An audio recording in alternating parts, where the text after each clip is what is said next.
এই অনুভূতি কোনো কিছু দিয়ে বলে কোনোভাবে লিখে এটা প্রকাশ করা সম্ভব নয়।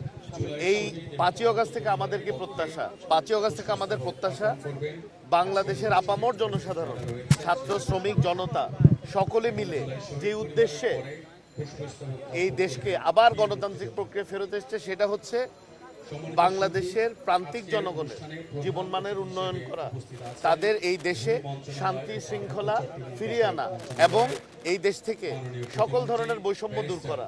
আমরা সেই লক্ষ্যেই কাজ করে যাচ্ছি। আপনারা জানেন, গতকালই আমাদের স্বরাষ্ট্রমন্ত্রী জনাব সালাউদ্দিন আহমেদের নেতৃত্বে এবং আমাদের আইনমন্ত্রী আসাদুজ্জামান সাহেব সহ আমরা সংবিধান সংশোধন কমিটির প্রথম সভা আমরা করেছি।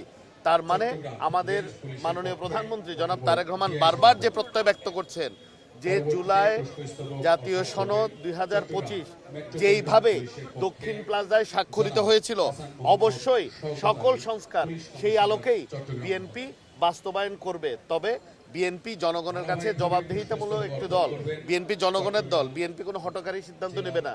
বিএনপি সকল অংশীজনের সাথে আলাপ আলোচনা করে, সবার সাথে মত বিনিময় করে প্রতিটি সংস্কার প্রস্তাব যেটা প্রয়োজন সেটা সংবিধান সংস্কারের মাধ্যমে, অবশ্যই সংশোধনের মাধ্যমে অবশ্যই তারা গ্রহণ করবে। যার প্রথম উদ্যোগ আগে তো অন্যান্য সেক্টরে হয়েছে, এই সংবিধান সংশোধন নিয়ে যে বিষয়টি এসছে এটা গতকালই তার যাত্রা শুরু হয়েছে। এবং আমি খুবই আনন্দিত এবং ধন্যবাদ জানাই মাননীয় প্রধানমন্ত্রীকে যে 5ই আগস্টে বিএনপি দেশ পরিচালনার দায়িত্ব পাওয়ার পরে যে প্রথম 5ই আগস্ট আসছে, তার আগেই আমাদের সংবিধান সংশোধনের এই যাত্রা জুলাই সনদকে সামনে রেখে যে যাত্রা সেটা শুরু হয়েছে।